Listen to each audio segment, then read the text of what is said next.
bracket right now, and it's Nemo versus Mena RD. Capcom Cup champion 2 times. To be Street Fighter League champion. Red Bull Kumite champion. Top 8 EVO Grand Finals. And now with a chance to be the EVO champion. It doesn't matter how many titles I win, and it doesn't matter how far I make it. I need to be better than what I did in the past, you know? And the Luke coming back out to play. I'm always gonna feel like an underdog, you know? Like I gotta prove myself to myself.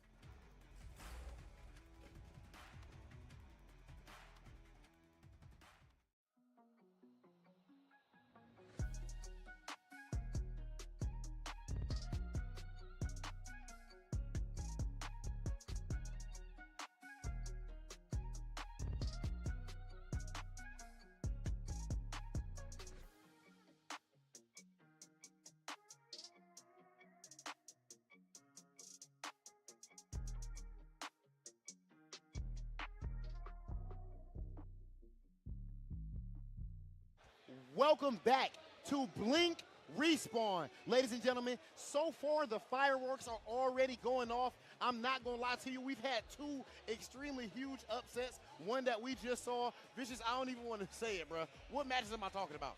Oh, man. Do I spoil it? It's pain, I feel like, bro. no, it's not even a spoiler. If you hadn't tuned in, that's your fault. Mena RD has already fallen by the wayside to losers bracket by none other than Naeem Jr. Yes, Naeem Jr. actually looked insane with that Luke. Again, Vicious, you did bring it up that he was one of the big prospects. But at the end of the day, you don't expect pretty much anyone to take down the Bull, let alone right here in the DR. This is still preliminaries, by the way. I feel like, I wonder what the pressure is like playing bro. here.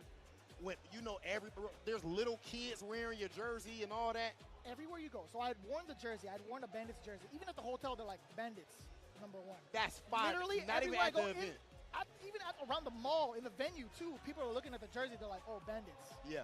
My favorite. There's superstars out here. I'm not going to lie to you. Literal And superstars. I feel like the thing about this event, like, because, you know, last year's my first one coming to it, it's such a different vibe than I have gotten from any other event. Like, of course, there's a lot of great events out there, but the vibe here is so ridiculously fire. And I feel like the fans that are here is just all ages. You know what I mean? It's a lot more energetic, too.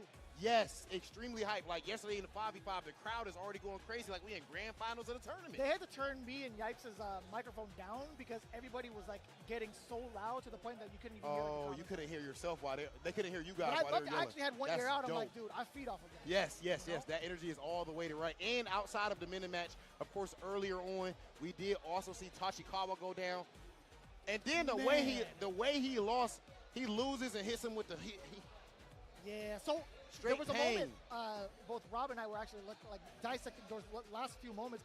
There was like a glimmering hope, I feel like, for Tachikawa to maybe connect with like a level 3, but he missed his opportunity at the very last second because of that DI. Now I want somebody to kind of like figure that out, where like if the DI hits the exact same frame of like that normal that Tachikawa put out, would Tachikawa be able to throw out the level 3? Yeah, that is very interesting. I want to see that question answered eventually, but man, that just kind of shows you how sporadic some of these brackets have been in terms of like the expectations. I didn't mean to curse it.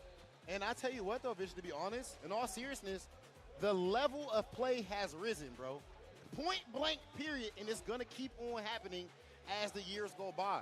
These kids out here, there's people 13 years old, 15 years old, all stuff like that are training hard, that have YouTube now to study off of, that are watching these events. And they're not starting out like us, where we're starting out and we just want to play just for fun. This is what I mean by that. Okay. I'm talking about when we started, we were just trying to just play for fun. No, you're right. These guys are coming into the scene and they already know who their favorite players are, and they know about the pro scene and all that stuff as well. Some of them. Yeah, they have the opportunity to like pursue into like the pro atmosphere. Because it didn't exist. It's a lot easier to kind of commit to it as well. I mean, like there's a lot of resources to kind of get into it. You also have like a very, very, I feel like, educated community behind you to actually pursue that, right? Like, I think since the big eruption of Mena RD and the entire crew, it's influenced a lot of other players to kind of pick it up. And Mena has not been shy in regards to teaching his community, right? There's even like been moments where he's opened up an entire like school to help teach Street Fighter. And it's been in documentaries. Opened a school up, started a team out here before and everything. Facts. Got a lot of players out there. I mean, honestly, even before Cabo was as godlike as he is now, he was already good. but Mena was making sure he was getting to all of these events with him and Right. everything. Yep. And now, of course, Kaba might be about to be back in Capcom Cup if he takes this event. I was just talking to Just a Kid. He's going to be playing his pool sometime soon as well. Yeah, we got Grand Todokai as well, too. Paladin might be Todokai. in this bracket as well. Ooh, Paladin. Oh, my goodness. I have I to can't wait to check see that, him yeah. play. So Paladin actually, well, first as far as Just a Kid. So Oh, yes. Please he's do. currently in a spot where he, of course, would like to win this event, but he is hoping that if not, that Dual Kevin wins. But Oh, yeah. because now, because Just a Kid is second in the Midwest World Warrior, and Kev is first. So if Kev just qualifies now, then he just gets, he's out of the way. So That he makes has a the lot of best chance sense. to make it in. That is truly the 2-in-1. Yeah, that makes a lot of So, sense. he's going to be extremely biased on this. It actually looks like we're going to have, speaking of Devil, my man's Grand Todokai is going to be our first match that we're going to have up on stream. I love Todokai, man. I think he's done a great job of, like, I think diversifying some of the character selection that he's had. Like, he's exercised a lot of the characters that kind of, like, give him trouble on stream, but he's primarily focused on both JP and Bison as of Yep. late.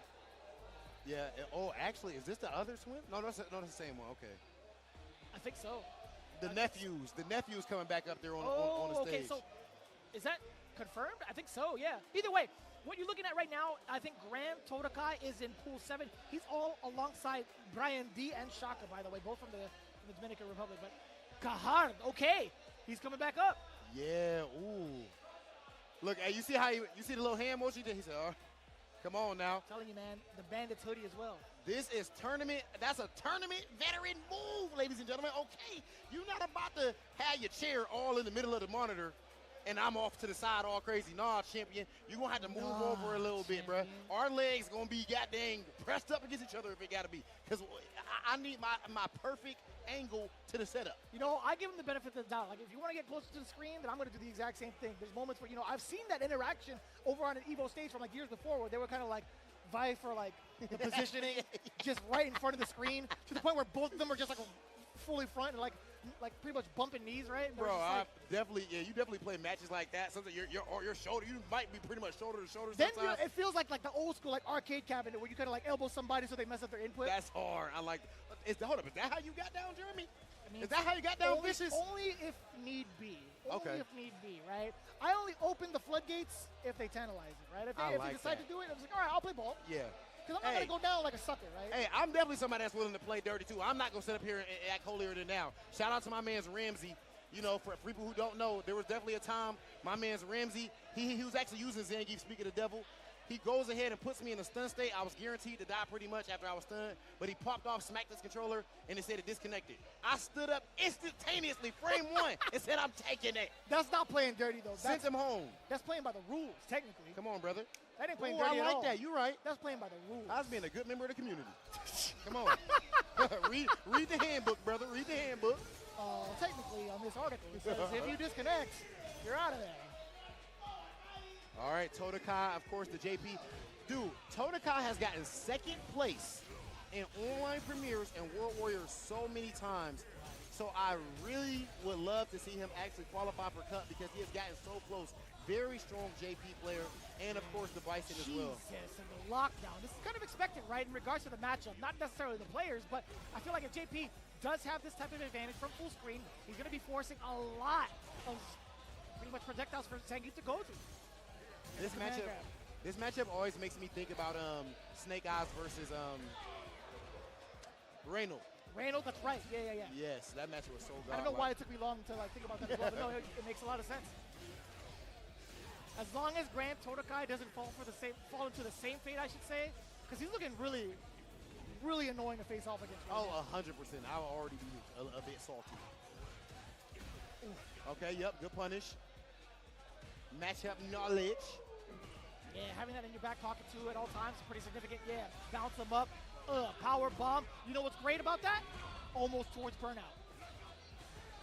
Oh! He is so slick. You did that? My man be throwing out of the pocket. He messed up.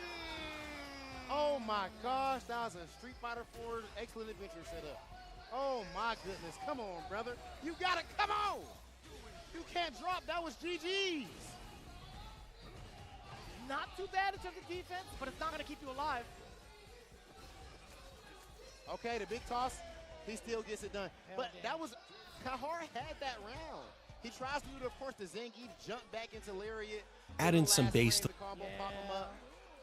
I don't know. I looked away. I was looking at the stream station. I didn't think he was going to drop that. I was already thinking about, what he was going to do to pop off, Yeah. etc. yeah. That's rough, but he does have this. He still has the Stone You Cold gotta look. face. That's the thing. You gotta keep it. You gotta make it as basic as possible with that much life left too. You can't make it hard. You gotta make it easy. You know what I'm saying? That's like, come on a now. bar. Calm down. It's only day one of pools. It came from the cabeza as well. Man. I'm telling you. I'm not gonna lie. I do agree with you though. It's better when somebody's gonna die off the easy combo or get knocked out. Just do that. I agree. But right? your that's what I'm saying. subconscious is so wired to the optimal combo. But I definitely agree with you 100%. I do something ghetto. I do heavy punch super. I would do the wrong combo too. I would do like heavy super. Yeah, I don't right. care. Like if it's gonna kill, it's gonna kill. Right? Yep.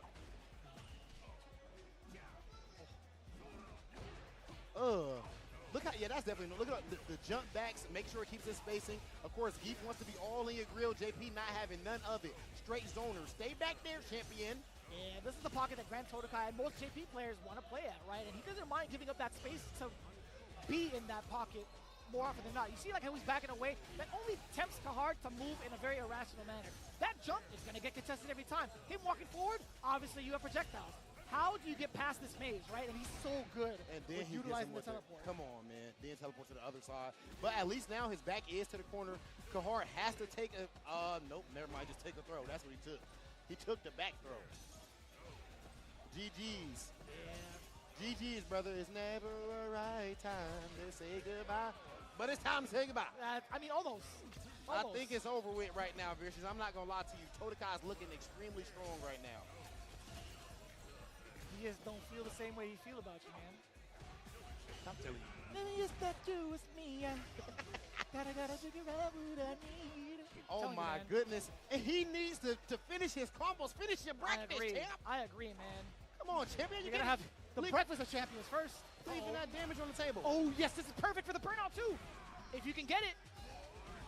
No, it's fine. It doesn't matter what your name is.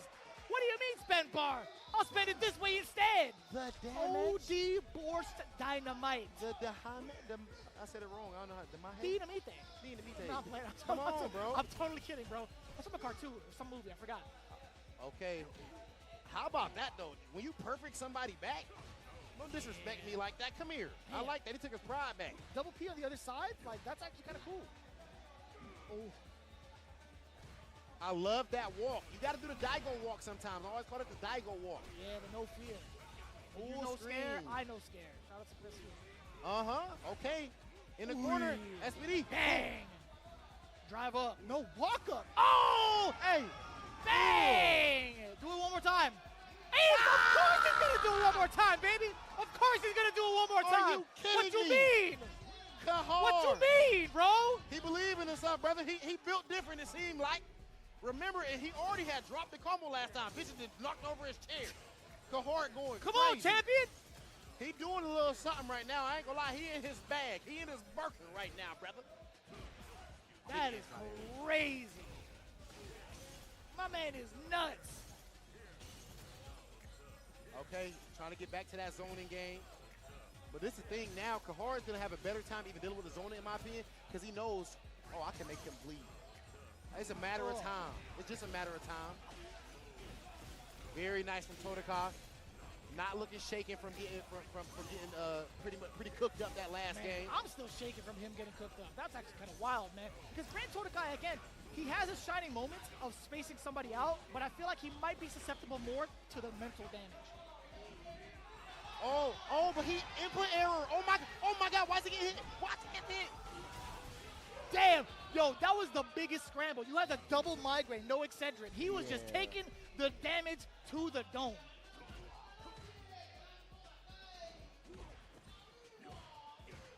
Okay, that neutral game, very nice. There you go. And just like that, he's in the corner exactly where Geef wants him, where everybody wants JP.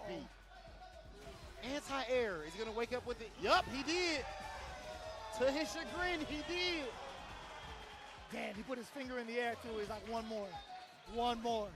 Last round, ladies and gentlemen. Final game, final round. Somebody's O has got to go. Oh. I like the dedication to the parry. I love the defense. I couldn't tell you what that jump medium was, but either way, him surviving the level 2 was a pretty big deal. No, you can't do it at that sharp of an angle. Yes, he was so close to him. Of course, the anti-air lariat does not hit behind Zangief. Unfortunate. You want to air-to-air in that spot. Fortunately, Vicious, heck no. Listen, man. I'm just here to watch it, okay? I'm not experiencing it. You know what, you're right. Yeah, give him everything. I would say that, okay? That's not what I'm saying. I'm not co-signing that. That's all you, man. That's your speed, that's your speed. Setting up the obstacle course again. Yeah, man. This is looking like bullet hell, I feel like. What do you do to survive? Oh I'm my loving goodness. this setup, dude. Grand Totokai reestablishing his space. Oh no! Oh, that hit. That's so scary. Oh! He hit that anti-air lariat so deep. That was so late. Oh, this is terrifying. Do you for sneak in a Totokai. DI here? Oh, the perfect parry. Sorry, the prospect of the perfect parry was so tantalizing for Hard. You can set up for level 2 raw if you wanted to, but that might set you up for disaster at the same time. GG. GG, brother. Nice work. What a bait, so long as he doesn't drop it, which he won't. Grand Totokai surviving the clutches of the big man. And Kahar was cooking up, though, but Totokai definitely did good to close it out. In that spot with the super, that was one of those situations where he did level 3 where he already committed to that decision. Because really, if you think about it, Totokai was already in the air for a few frames. But he had already committed to that option. That happens to everybody. That was so wild, man. I like that, though. I like the prospect. We were cooking with Kahard is what it was. Yeah. He definitely brought a lot of flavor to the mix. Because look at this, man. I like his On top of the perfect, I think that one scramble where you hit him with the double headbutt, that could have easily killed Grand Totokai. Dude, this mix was difficult. My man just random. The double dash scoop. The double dash school whoop. Got him leaking blood. No cart necessary. Excuse me. Jeez. And oh my goodness. Look at that. Come here. Stop. GG's. Get off my screen. Damn, dude. That was a good idea, too. I like that because like, most of the time, Perfect Parry kind of masks a lot of like the rebuttals or a lot of the OD reversals that most people want to use. Like, we've seen even Giles do like parry into like OD flash kick just because he has a standing animation or whatever. Having Zangief in a standing animation is deceitful because you don't see him churning, right? Yes, you don't see any movement. True. So visually, you're thinking to yourself, all right, well, I don't think he's going to go for an SPT here because I don't see him move. But yeah, but he's coming straight out of it. Bam! Come here. Right. Snatched you up. Yeah. Now this right here, this match, we've got Falco going up against Paladin. Damn. Mind you, this is the same matchup that Falco won earlier, the Rashid versus Ryu. But this is Paladin. Yeah. This the young dog. You can't do that to someone like Paladin. You can't take down another Ryu main. He only gets stronger, right? You better put those sweeps in your pocket. You better put those runs in the slash in your pocket, or it might be a long day for you, young man. I'm not going to lie to you. Paladin, only probably like 16, 17 years old or something like that. I can't tell how old he is ever. Like, Yeah, I really don't. He's super young, though. He's definitely like a teenager or something like that. Yeah. Always traveling around with his pops and everything. I'll tell you what, he's a very confident young man. He believes in himself a lot. I think he should because he put in a lot of work to get here, right? Not even just here. Like, if you watch the way he dissects a lot of information both on his stream and his YouTube channel, it's, like, mad informative. I highly encourage it, too. And, like, it's not even just from the perspective of Ryu, right? He breaks out a lot of different characters and a lot of different replays of high level that it just makes sense to follow him, right? I think it's not even just, like, shilling his channel. It truly is, like, one of the most educational, like, channels, too. Man, one time we're in some airport, he shows me his notes. Him and Boost actually train together a lot. Yeah. Shout out to Boost. And they're both that similar with that super deep breakdowns and analytical style. So it's like a Batman and Robin duo. 100%. Who's Robin? Ooh, that's tough. For now, I'm not gonna lie, Paladin, you gotta be Robin for now. For now. For now, yeah. It's gonna be tough. I feel like to manage a lot of chip coming Falco's way. He already burned out. No, that's been like the theme, right? Falco's been mad aggressive upon wake up. He's been mad aggressive also with his fireballs. Causes himself to go into burnout pretty quickly, right? See, again. we're seeing these fireballs. See, put that raw sweep in your, I mean, I guess you can punish with cards like it. Put that raw sweep in your pocket, though. This is dangerous. We're also seeing more fireballs. coming from Paladin versus the last three that we saw. Yeah, from that range, tough. I like that throw. Falco not scared of the overhead. He actually had shown that off in the prior matchup against High Speed Rail. They're taking it very slow. 40 seconds left on the clock, but yet you see they still have all of this health. So that tells you the type of neutral game they're playing so far. Do it again. Oh it my again. gosh. Oh, you No could DP. uppercut.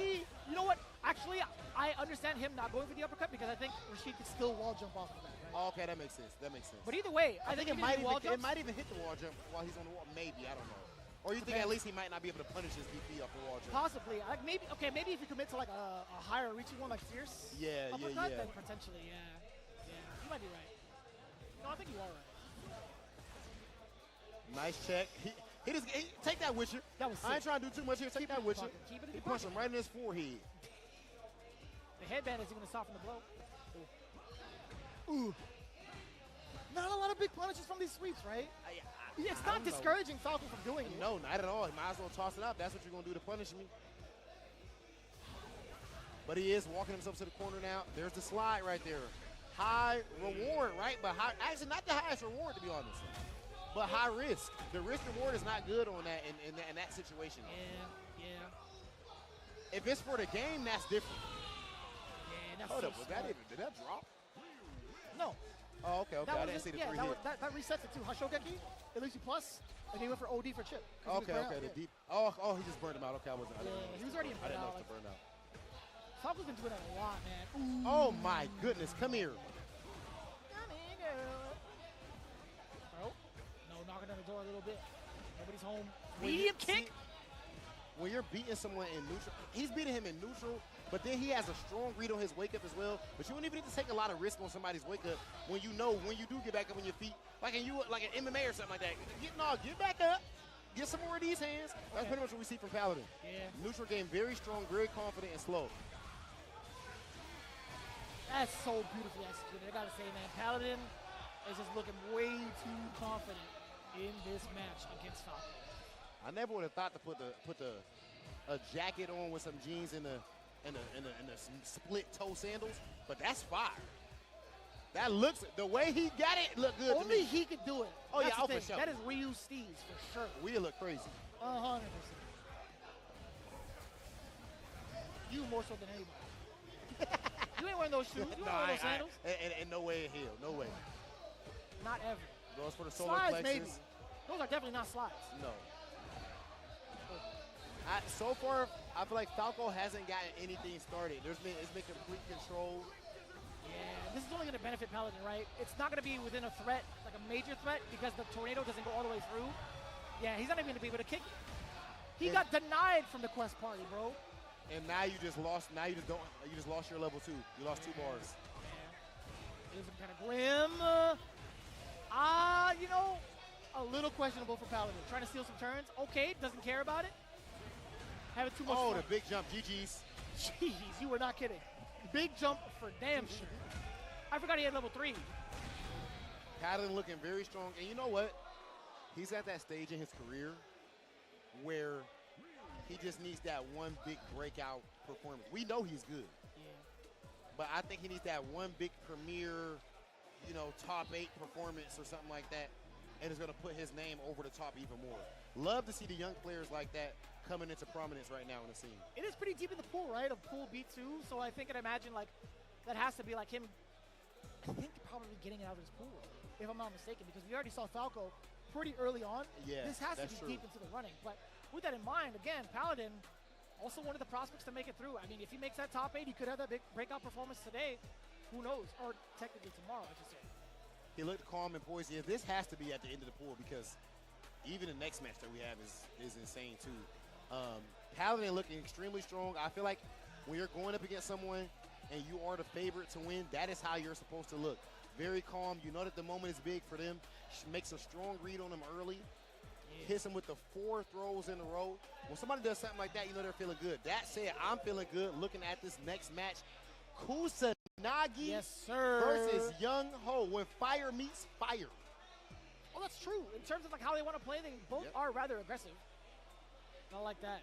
Saying Kusanagi is rather aggressive is crazy. Kusanagi been wilding for a He's minute. been the definition of aggressive, yeah. Remember that Sakura? Boy, he was trying to play. You know, he was also playing Karen for a while, too. Yeah, and I remember that firsthand.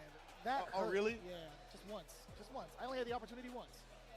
I never got to play against the Sakura, though. Young Ho, this thing, I like the fact that he's smiling and everything. For Young Ho, I think he's a momentum-based player. I think he needs to start off strong because then when he's feeling good, beating on his chest and all that, I think he has a stronger chance to close it all out. Yeah. You can see that kind of different demeanors, too. Full of character is Young Ho majority of the time. Kusanagi, he's just ready to throw down. Yeah, he's locked I in. lied to you. I lied to you. I lied to you. Young Ho just got that effect on you, man. Look at that smile, man. Yeah. You can try to be all serious. Ain't nothing you can do. He breaks you. I love both places being represented, man. Chile, Mexico. A lot of great players in both regions, man. Some really good friends out there as well that have been, like, ongoing with the Street Fighter journey. I love seeing where everybody's at right now in their place in the professional scheme of things, I got to say. It's very fun to see Young Ho and also Kusanagi now. Now, Young Ho did win his last match with Marissa. But the Blanca did get a game as well. So right. I wonder if that affects his decision-making at all. Like, do you feel like the Marissa is hot? I remember there was a tournament. It was final round, actually, when Momochi made a very deep run. Remember, he was using Colleen and Zeko at the time. Yeah. And at that event, he had a hard time with one of the characters early. At that point, he was like, you know what? That character isn't prepared today. I'm only going with my Zeku for the rest of the tournament. Yeah. It didn't matter what matchups or anything like that. So he might have that mentality. And it looks like he is going with the Marissa. It might be that concept, too. One of your characters can be more hot sometimes.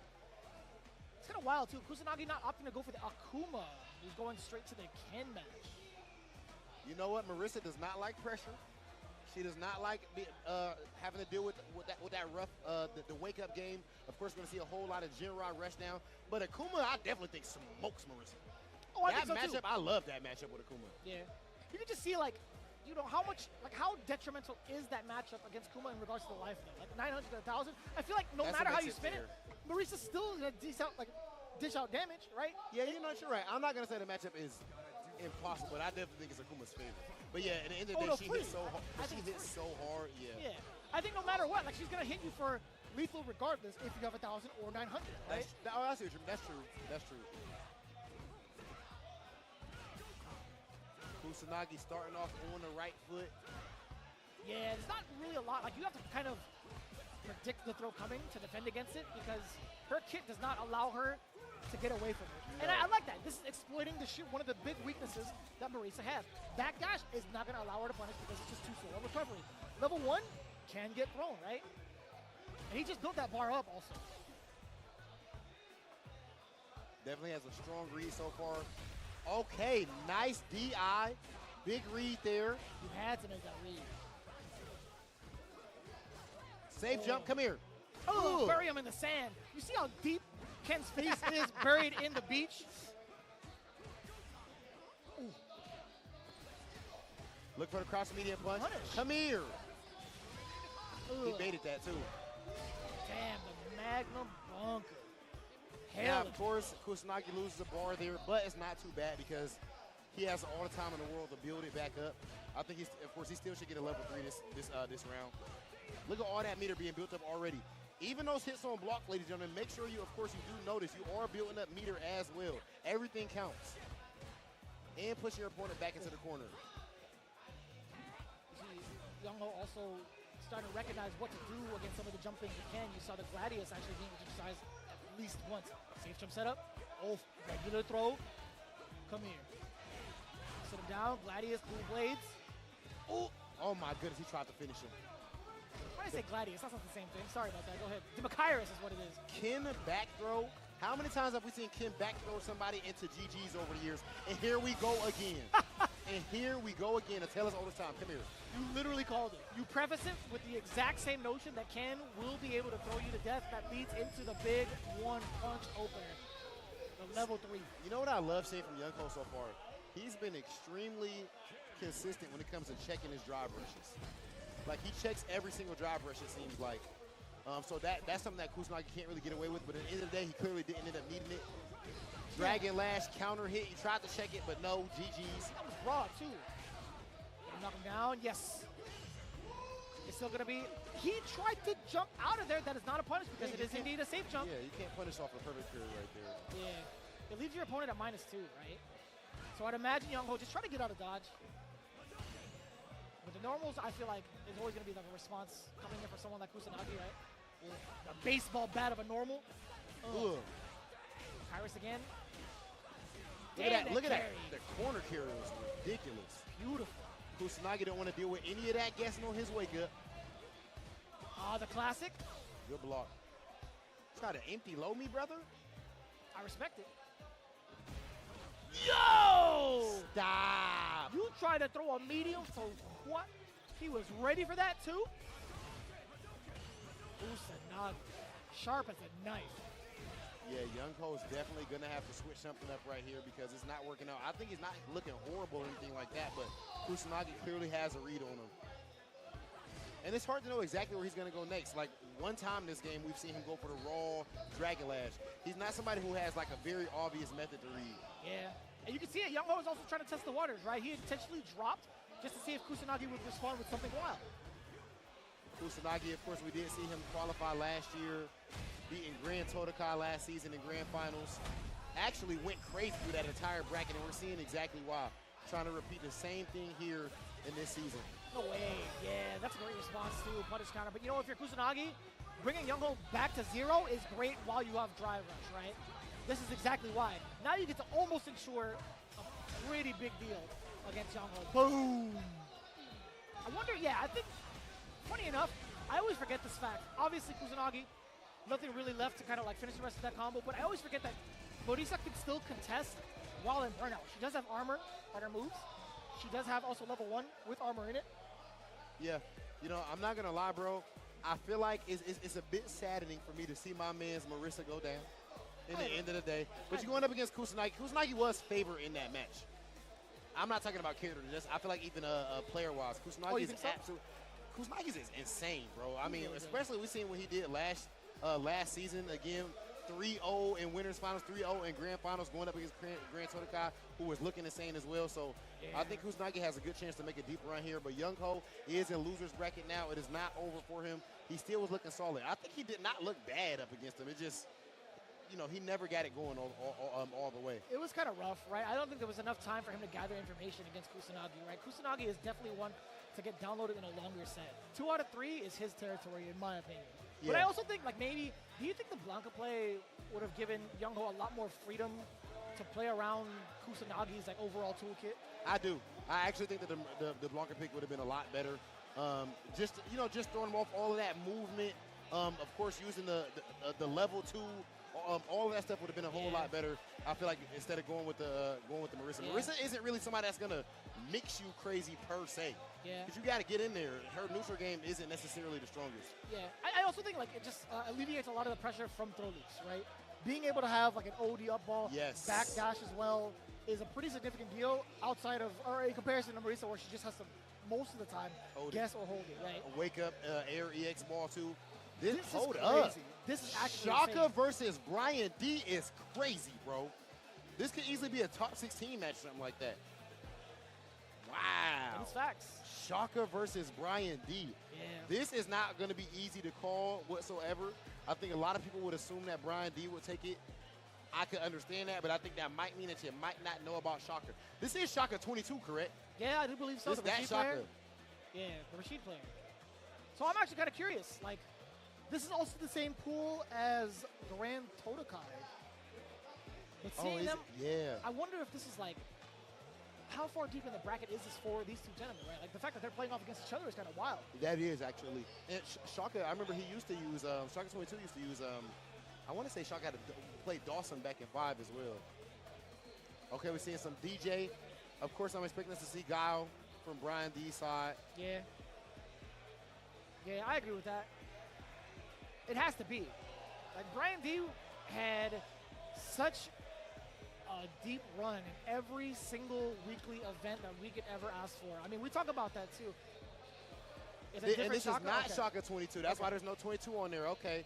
So this actually is Shaka from It's the here. 23rd Shaka now. The 23. Come on now. He leveling it up. This is Jordan moment. He's taking it to new levels. Okay, so this is not Shaka 22, but this is not him. This is my man Shaka from right here in the Dominican Republic. Okay. Thank you for the confirmed mothership. Brian not going with the, whoa. Interesting. Interesting. I had intel that Shaka was going to be going with Rashid. I was lied to. Either way, he's got to be raw. You know, it makes a lot of sense, too. Brian D also exercising the DJ. I can see that. He has been doing that, technically, yeah. Uh-oh. Huge. I mean, decently sized punish, I feel like. Yeah. Kimberly all about that pressure. I like the parry. Oh, what's that? Yeah, I also think DJ does a great job of contesting against like Kimberly's air approach. I feel like with the jackknife, because it has such like horizontal range, yeah. it definitely. Oy! Uh-oh. Uh-oh. Who did it? Who did it? I need him around. Ladies, so if anyone is new, of course, tuning into the world of Street Fighter, if you pause in the middle of a round, you lose the round. Point blank periods, no ifs, ands, or buts about it. Yeah, there are some moments where it has to be kind of like officially checked. There are some moments also where the D6 can be an issue where not necessarily the players disconnecting thoroughly, right? So we always, by default, give the players the benefit of the doubt first. Yeah. Right, going forward, though, it looks like right now they are trying to figure it out amongst the players, amongst the staff as well. It does look like Brian D is going to be taking at least the first round against Shaka. Hey, Shaka, I don't appreciate you sneaking in that extra jackknife. You got a little bit of extra meter there, champion. A little bit of, I'll be like, yeah, I want the next round. That's fair. Yeah, that is a good call. Again, no, I'm sure I just you went from player to commentator to now TO, huh? Okay. Oh, my goodness. Why not? Why not, right? He hit him with 2-3 of them in a row.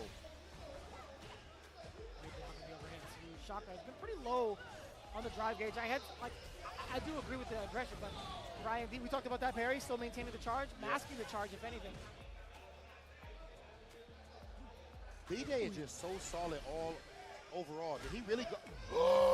Did you just do that? Excuse me? Shaka is not shooketh. My man really just went straight into it. That read was insane.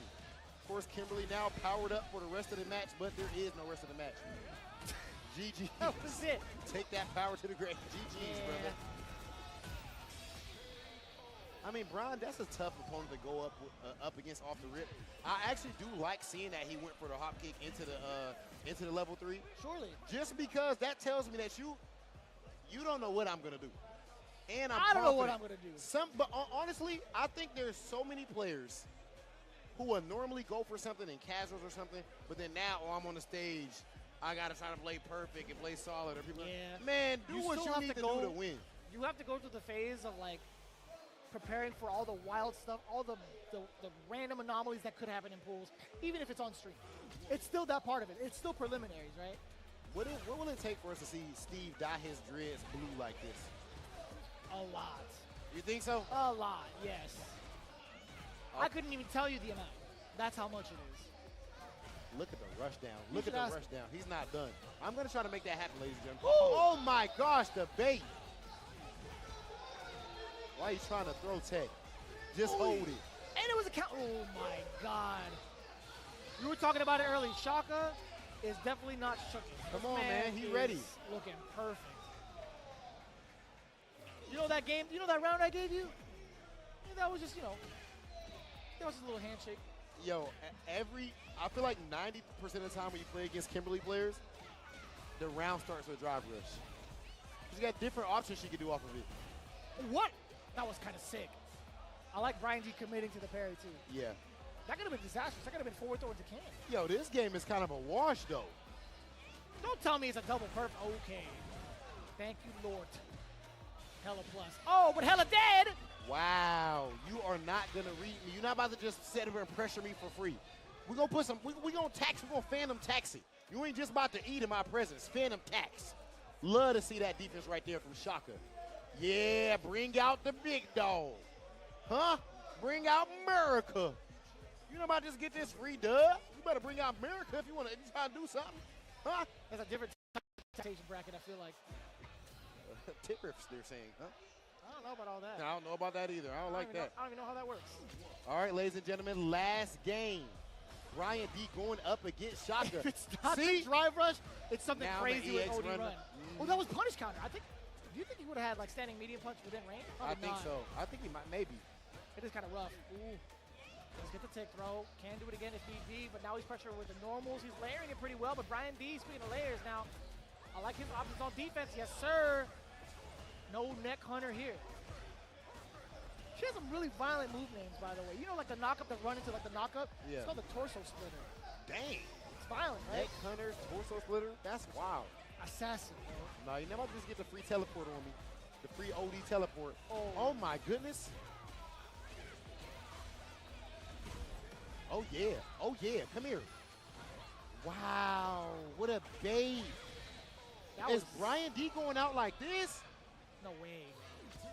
Also one of the big prospects. I mean, along with Shaka, to be fair, they're both listed. Same with Grand Totokai. Ooh. Could be the start of something different, though. Brian D, a little bit more active with the boom. Shaka giving a little bit of free damage away, right? I hope you know that you just almost said boom shaka laka. You said with the boom shaka. I thought you was about to come on, bro. I almost did it, but like, That's crazy. I don't know, man. I wasn't vibing with it on my own. I didn't want to deliver it. So what I love with the way Shaka has used his supers, Kimberly is known to be extremely aggressive. That's her strength, is rush down. Her wake up is not her strength. Of course, she doesn't have a DP or anything like that. Oh my gosh, the reaction. So I'm going to use my supers just to make you think about it. That's fair. I would have loved to see like Shaka maybe kind of ended out in a way where he caused the burnout against Brian D, but I kind of get like also throwing like the luck factor in by trying to throw it DI when you're that low in life. I respect that. I respect it a lot. Yeah, this is going to be like a battle of attrition too. Like, can your parries withstand the booms, right? Can you perfect parry all of them? And truthfully so, not everybody can. Oh, big sweep. How big sway? Yo! From With the stand. With the stand light kick in the clutch, you got it like that? I like we call that. that execution. Brian Dude is what it is. The extension of Knuckle Dude. Don't get burned out. That might be it. I She has CA. Ooh. Now imagine a world where Shaka decided to do a level 3 after the bazooka knee. Bro. Imagine a world where that comeback factor could have happened. Yes, he built back all that drive gauge and everything. Yes, that would have been nice with the power up as well. But alas, in the end of the day, that moment right there, I'm glad we clipped that on the replay. Are you kidding me? The That had to hop be. into the level 3 was absolutely nasty. Brian D goes from the DJ. I wonder if he's tried the DJ character matchup wise. Of course, I'm sure they have experience with each other. Maybe he likes this matchup better. But sometimes you have your pools character too. Yeah. I'm just going to use this as my scrub buster. But, of course, Shaka ain't a scrub. At the end of the day, just early in the bracket, And it was such sometimes like you a- try to do that. Sorry to interject, but it was just such a different demeanor from Shaka from game 1 into game 2. He had a near double perfect on Brian D, by the way. Yeah. That was completely unexpected. That was actually. I mean, that first game, it looked like it was about to be absolutely GG's and maybe a wash, a wiggity even shot for Smug. But he was able to fight back. My man's Brian D. It can be close, but at the end of the day, what they say, baby? Young. An inch or a mile, right? Yeah. That's all that matters. Did I Winning get the is dub or winning. not? That's right, yeah. You heard it on the streets. Vin Diesel said it himself. I'm telling you, man. You look a bit like Vin Diesel. I try. I'm the budget version. I'm the Walmart's version of Vin Diesel. I'll admit to that. I don't care. Okay, this is great. Nesh Hero versus, I want to say, Ko DF every single time. Yo, Quo actually got the he won the pink slips earlier. That's Quo, right. Yeah, he he won scraped a- the table, took both keys, and the other person walking home. He won a brand new car in his pools match earlier. Come on down. Come on, I've been man. doing the happy dance too. But yeah, this is the Aki player coming in from Cold DF, right? Yes. If I'm not mistaken. He was trying to flash his like Aki charm on his keys, what he was doing. Oh, is that what he was trying to show there? Yeah, I think so. And the Shadow also, we have seen him a little bit earlier on. So this got to be from the winner's side, right? Obviously, we saw them both win, take take their games down too. Vicious, look at these cameras and stuff. When did fighting games get this big, brother? What's going on? What's going on? I don't know, man. Like that's a good question. Actually. It's wild, man, how far things have come. And then right now, ladies and gentlemen, here in the Dominican Republic, this event is wild. You need to make sure you pull up the Blink Respawn next year if you can, man, because this event is absolutely firing off on all fronts. I'm talking about yesterday, there wasn't even any tournament yet, but the casual section was extremely packed. People pulled up just to train, run games, come and watch the 5v5. Bunch of exhibitions that day too, for sure. Yes, love to see it. Of course, he's sticking to the Mamba. Yeah. So we did say Cole DF win his. Machado actually didn't win his match though, right? If I'm not mistaken, right? No, I think he did. I thought he lost to like a. I already forgot. I know he went for some crazy like. Oh, actually no. He won with like a level 3, right? The command. No, I'm tripping, man. It's been a long day. There's so many matches. So many matches already, man. That's my fault. Oh, still get the back throw. Overhead. Let's get blocked. But this drive rush overhead too, though. Oh, air to air. Stop. Get out of my air. Yep. Drive rush. Pawn. Push him into that corner. In the end of the day, that's where you want to put your opponent. Right there in that corner. Make them have to make some very, very tough decisions. And it's in your favor. Empty jump low, Vicious. He went from the Shadow to Urio, man. He's gotten shades of the Japanese ways, man. I got to say, this is looking exactly how Urio would play it out. My man Jamie drinking on the job. Maybe it's that unprofessional. Sometimes that is the job. You know what? You're right. You know what? You're right. My man Jamie be at the bartender. Yeah, if you're looking for me. All right, so. All right, come on. Problematic. Wake up, jab. Stop. Why I'm not about to sit here. Why not? Ooh. That's just him anticipating the jump, too. That jump roundhouse is pretty raw. You might be. Uh-oh. Level 3. Bakai first. Yes, sir. Nice. Nice. My man's Neshiro. I love seeing my character specialists out here, brother. That means a lot. This means something to me. You know what I mean? It means something to me. Shout out to the Jamie community out there, seeing my man's Nesh representing a true hero. It deserved to be in his name. Yeah. Could have had one more joining the Legion, but a certain somebody named Robert Television had stopped him. You did run the Jamie. We ain't gonna talk about it. It's cool. Hey, man, it's hard, bro. The character's hard, man. What do you want me to say? Okay, loving the pressure right here. I really do enjoy that pressure, too, yeah. Keeping a good spacing. Guys, when you see somebody standing back a little bit during their corner pressure, that's because they don't want you to be able to jump over them. I'm going to keep you in front of me just in case you jump so I can get an optimal anti-air. Yeah, and Aki can do a lot with that, too. If you're in a poison state, best believe she's going to get time to get that juggle. If she times it correctly, she can serpent lash at the right angles and get you in for a ton of damage and a ton of juggles, obviously.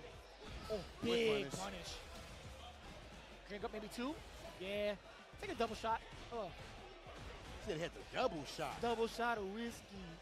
Oh, boy. No Shibuya here, though. Burnout. And, of course, Aki is the queen of burnout. Come here. Yeah. If Aki got you in burnout, bro, it's a long road for you, champion. I'm not going to lie. And I like that option, too, of going with Cool Fate instead of going for, like, the typical lockdown we're so used to seeing. Instead of just going initially for, like, frame trap to frame trap, him anticipating the super was pretty smart. I'll definitely give him the benefit of that for sure. Oh, 100%. Just like that, it's 1-1. Man, we already get to that point in these brackets, man. We just later in the pools. Now it's straight dog versus dog. Somebody has to go home. This is losers. No, or is this winner side? No, this is winner side. We'll get the confirm from Mothership eventually, but either way you spin it, you got to play it out. Ugh. Sneaking into DI. Yeah. And also, it is indeed losers bracket. All right, okay. So that means Code DF actually fell short in his run from earlier. Somebody got to go home. Oh, if he ran into the bubble still, that would have been sick. Yeah, counter hit. Not allowed to press buttons against Old Girl. You cannot when you're burnt out. Oh, man. The Baroness of Burnout for sure. Ooh, I like that. The Baroness of Burnout. The alliteration. Okay. When we saw success from Nesh is when we seen the Aki in that left corner As long as it's mid-screen, is trouble for you right now. Because the neutral game has so far been favoring Cole time and time again. Yeah, I don't know why Nashiro hasn't actually taken his turn back from all that. Oh, nice. Yep. Convert. Damn! The juggler. Oh, that is sneaky. Take a little sip. Safe jump city. Empty jump. I called it. You did. You sure did. That second time you hit him with that, too. Command grab. Ooh, that could have been disastrous stop. either way. It was eventually coming, I'm telling you. All Jamie players think alike. School, we share the same brain cell, brother. And just like that, last game, last round, ladies and gentlemen, on the big stage, somebody got to go home. Is it going to be Quo or Hero? You better punish correctly. Yes, that's the big drive impact killer, too. Yep. Oh, that could have been disastrous had he blocked. Huge drive reversal. Do you drink here? You absolutely do. So a lot of the times, Aki wants to initiate with the dirty bubble, right? That's only going to benefit Jamie majority of the time to at least sneak in one drink while the boss isn't looking. Matchup knowledge, come on. So really, sometimes it's not worth it. Walk him down or dash out him maybe instead. Well, I guess it depends if you're willing to give it up. That dive kick recovers very fast. Ooh, that's rough for him. And he tried to block high. He doesn't have the space to do it. Or so I lied. He waited for Cole. God. That was sick. That was light kick breakdance. They're going to get the full movie, too. You get the burnout? No, not quite yet. He needs to burn him out. He needs to. But he knew. But he knew. Why you trying to burn me out? I don't want to get ashy. Not right now. It's people watching. I'm on camera. I'm on TV. Go upstairs and put us a lotion right now. Come on, man. We ain't going to the gray area right now. My man's I'm about Quo. to go from ashy to classy. Quo getting it done again on stream. See, somebody beat him off stream. Clearly, this is where he needs to be. On the stream, yeah. He needs to be on stream, Some people just live on the streams. And I get that. You see he done brought the designer jacket and all that type of stuff. You know what I'm saying? He came camera ready. Camera ready, and he's handling it in-game as well. Look good, feel good, play good, clearly. Yeah, and there weren't necessarily like things that he did that revolved around like the Jamie matchup, right? He was kind of playing it player to player, in my opinion, because let's be honest, man, you don't get to see a lot of Jamies out there ranked competitively, even on a casual basis. But I still like what he was throwing down, right? I still like the big conversions he had, the big reads against the Shadow, and some of the big confirms as well. My man's Quo getting it done there. Man, I'll tell you what, it's just speaking of Aki, I can't see Aki and not thinking Broski. You know the way I learned how to fight against this character was literally he made like an hour-long Aki breakdown. It's 2 hours. 2 hours. Yeah, I watched the whole thing. I love that video, Yeah, he had also like a full-on document to kind of support that as well, yeah. Yes, that's actually ridiculous. Of course, somebody like Big Hollywood Rob TV, I would never give out information on how to beat my character. Are you kidding me? I think people be doing that because they want to try to avoid, I don't know. Actually, Aki was never going to get nerfed. I don't ever be trying to avoid nerves or something like that. She's very difficult to balance, in my opinion, man. Yeah, I agree. That. Like you have to keep the competitive edge, right? Yes. With everything going on in the CPT, you have to understand, man, business comes first. And as you're looking at it, right now, we're still trying to figure out who our qualifier is going to be going into the big dance. Talking about it all, you are listening and tuning into Blink Respawn happening right here, right now, in the Santo Domingo Dominican Republic. But of course, the month afterwards, Kings of the World taking place in London. Again, the registration is still hot, live right now, while the event happens December 14th through the 15th. You don't want to miss it for your shot at greatness and the big dance that is Capcom Cup. And ladies and gentlemen, so you know, it is time. You see it right there in the neon lights to put the egg rolls in. Pagoda, baby. I know y'all been seeing the interviews and all that. Shout out to Pagoda. Got to make sure you get your egg rolls. People been tagging me and everything all over Twitter, Vicious. People looking at me as the Pagoda guy, tagging Big Hollywood Rob TV. Hey, I done tried these. They better be fire. They better be firing. As if it's a question. Shout out to Pagoda. Definitely fire on all fronts. That said, ladies and gentlemen, that is it for this pool right here at Blink Respawn. The next matches are going to be amazing. We've got Just a Kid about to play. We've got Quabba coming up later. All kinds of amazing matches. You do not want to miss it. I'm Hollywood Rob TV, joined with Big Bird from Red Bull and Team Nasser, and it's time to find out what.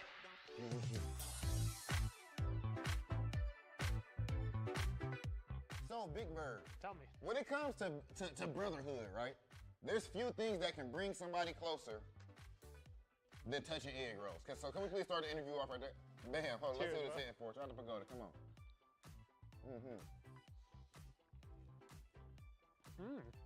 I'm about to eat this whole thing. Okay, Big Bird approved. That ain't easy to get, I ain't gonna lie to you. What do you mean? Speaking of course, the theme, what fuels you? You've been an elite player for years at this point. Had the fame and all that, have phenomenal results. What fuels you to compete at this level? Feels like brings me joy when I travel, compete, get results, and obviously it brings me sadness when I don't get the result I want. Something that you put a lot of work in, when you get the result you want, it feels amazing. Like, it doesn't matter if it's fighting games, work, gym, anything else, any hobby, anything you put out a lot of work in, when you get the result you want, it feels amazing. When it comes to carving diamonds, you and your brother Angry Bird are, I feel like, two of the best in the world easily when it comes to doing that.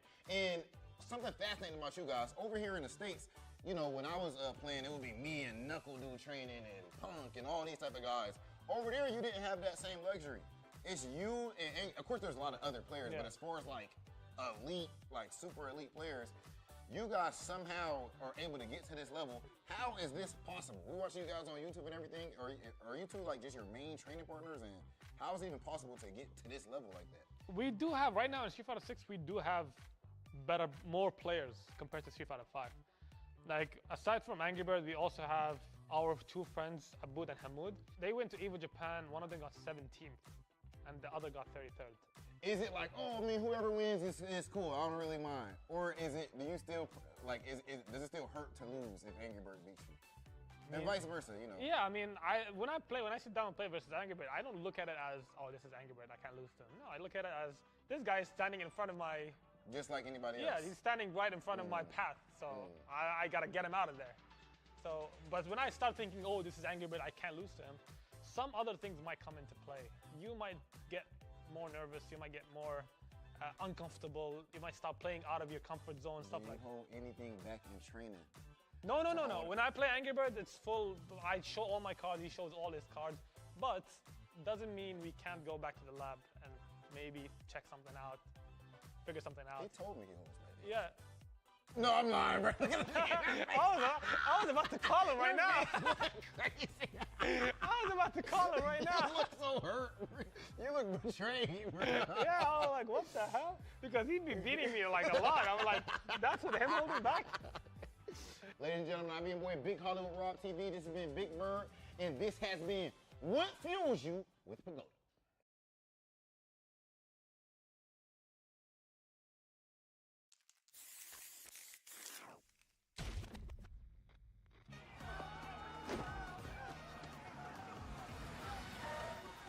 This is gonna be fun. I'm still on a journey. Come get some.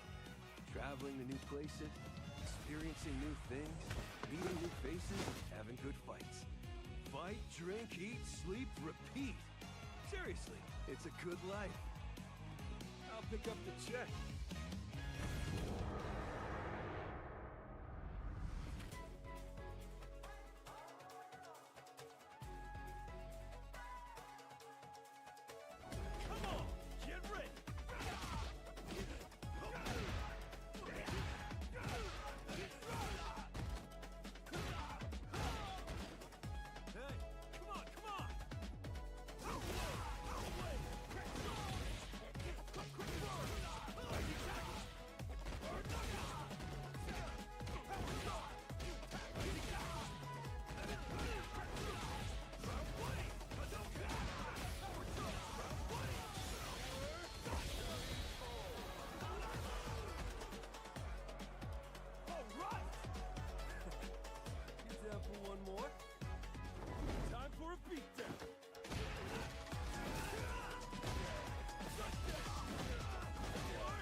legends never die. Oh my God. Yo, what a reaction.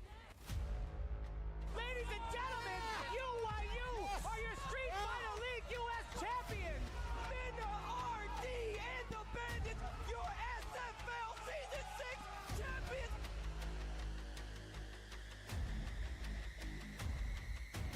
Your time ends here. When our teams face off and I'm sitting down, he's not going to be there. Oh my God, what a set. This is what I'm alive for. Set him on fire, drop the sun on him. Louis, man. There it is. Boost clutching up for Cloud9. Also, in critical danger. Not quite a counter. Here's everything.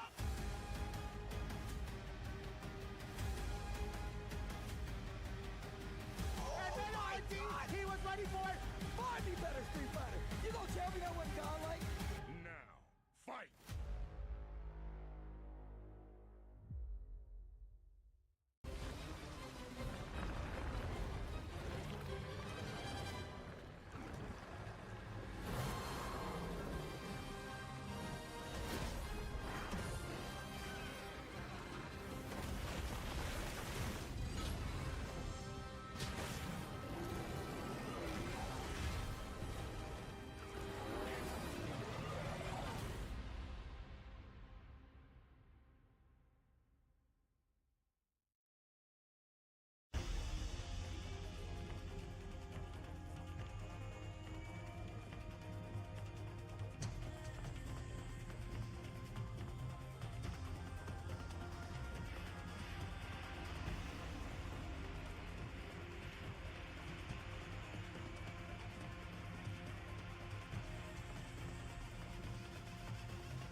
You already know what it is, ladies and gentlemen. Blink Respawn 2024 live and in full effect. Back into the brackets. But before we get into that, allow me the honor to introduce one of our big guys that have been doing it big here in the Dominican Republic for the Spanish language broadcast. I bring to you Jorge Poe, coming back into it, actually for Blink Respawn, but the very first time here in the English stream for the CPT. You've been throwing it down like crazy right on the other side. When we hear your voice broadcasted throughout the entirety of the arena, how the match has been for you so far? It's been just crazy, and thank you so much again for the introduction, having another opportunity to bring you guys the action directly from the Dominican Republic to the world.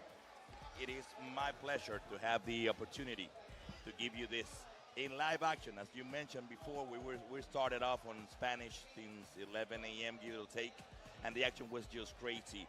A lot of surprises, let's call it there. When you see Kava going down, you see Brian D going to losers, then you go Mena going to losers, and you're like, oh my God. You guys were killing it too. Like, I had like one ear open slightly, and I was listening to it. Me and Robert kind of like, these guys are throwing down. It was crazy because that's the opportunity that we have right now, seeing so much young blood coming to the scene, and as you were mentioning earlier, seeing these guys 13, 14, 15 years old, but they have the mentality already to be a professional, to be directed to the point and looking for the favorite players and looking for coach and having somebody to coach them and be able to do it.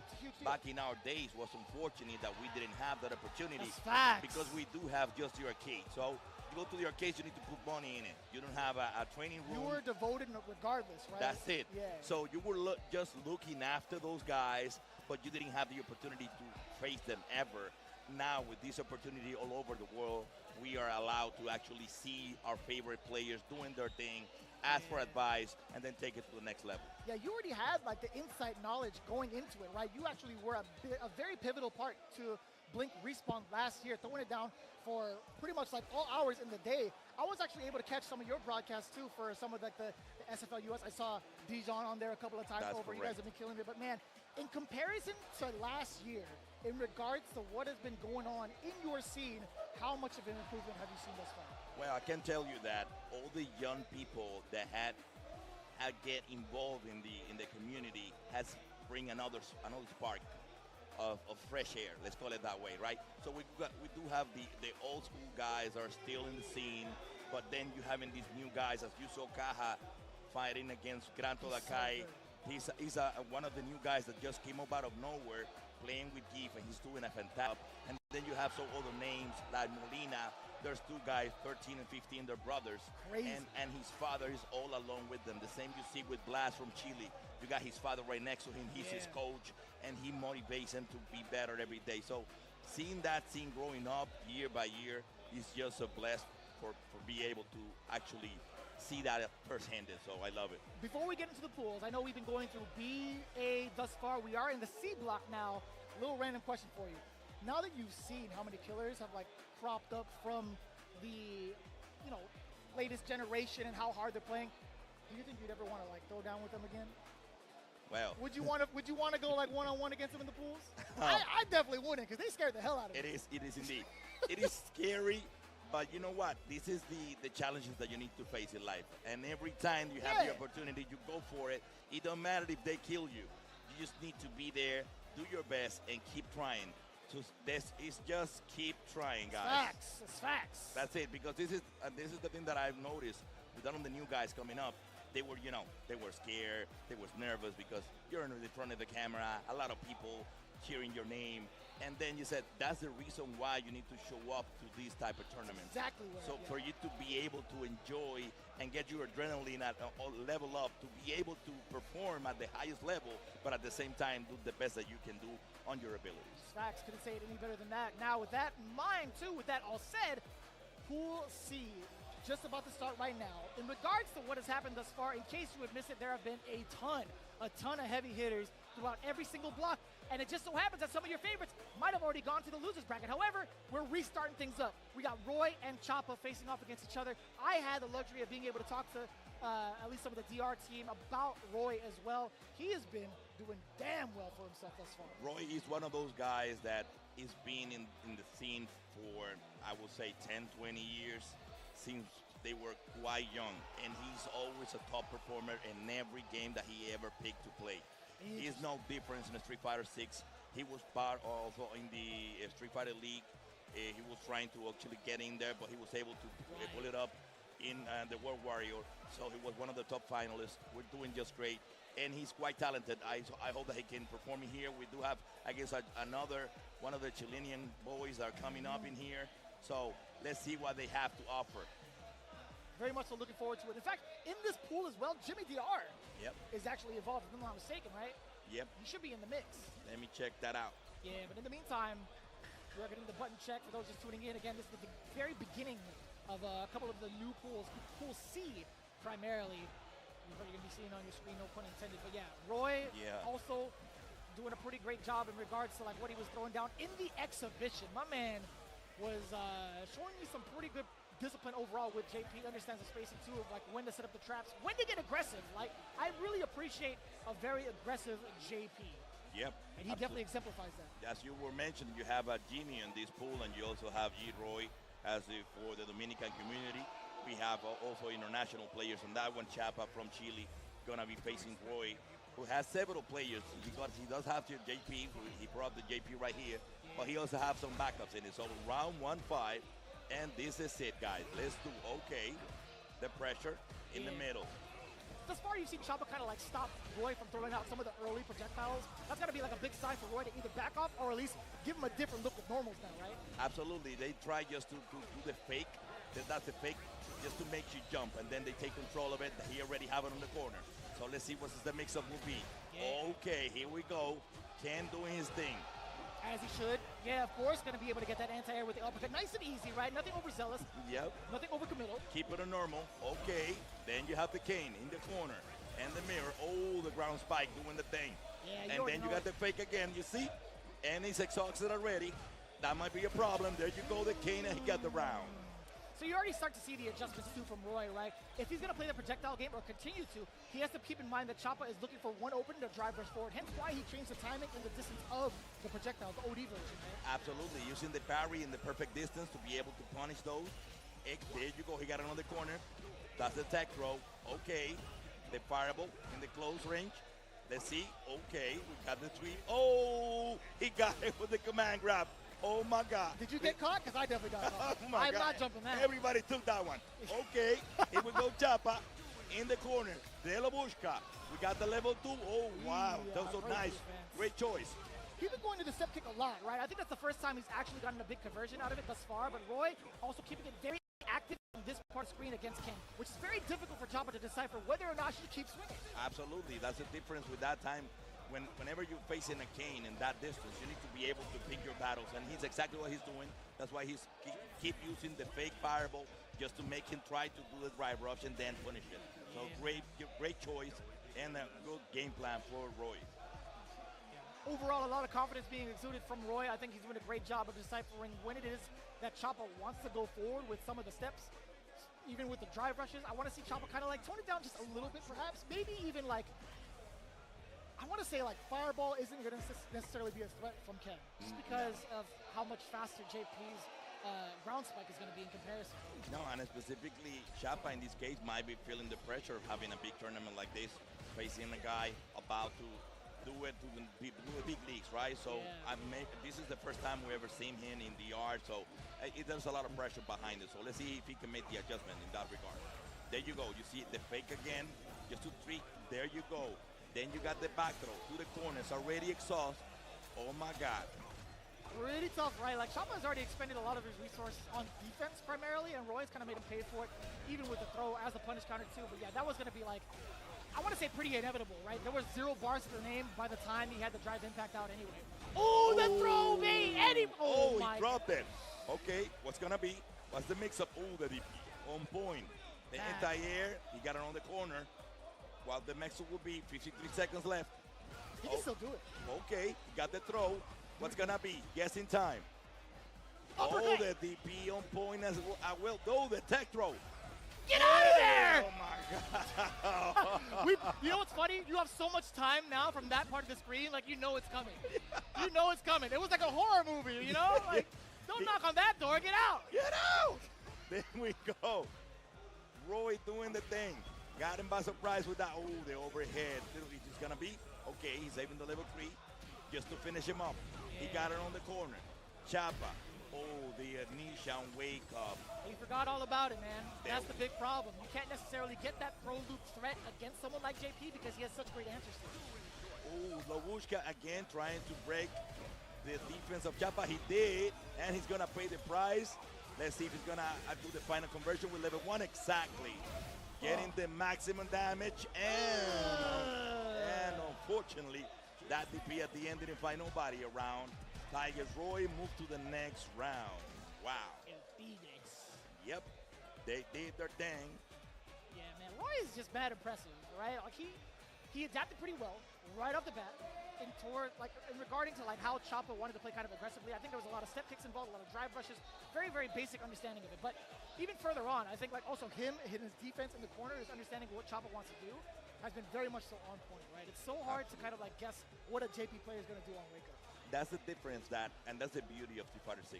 Allows you to develop your own style, your own pace. It doesn't matter that the character has specific skills. You can actually mold it around your style and then do the best of your abilities to face exactly what's going on the screen. A lot of players commit the mistake. They made the mistake of assuming that you have a standard to follow up. And unfortunately, fighting games doesn't go like that. You need to adapt to survive and then keep it changing every time. I think that is exceptionally true, especially in like the preliminary stages, because anybody could be a killer. You have to adapt to what they're throwing out at you. If you get the knockdown, surely you can start getting your like flow chart, perhaps. Absolutely. But somebody's gonna keep you in check. I feel like in the early part of pools, there's always somebody there that's gonna humble you in some way. Yep.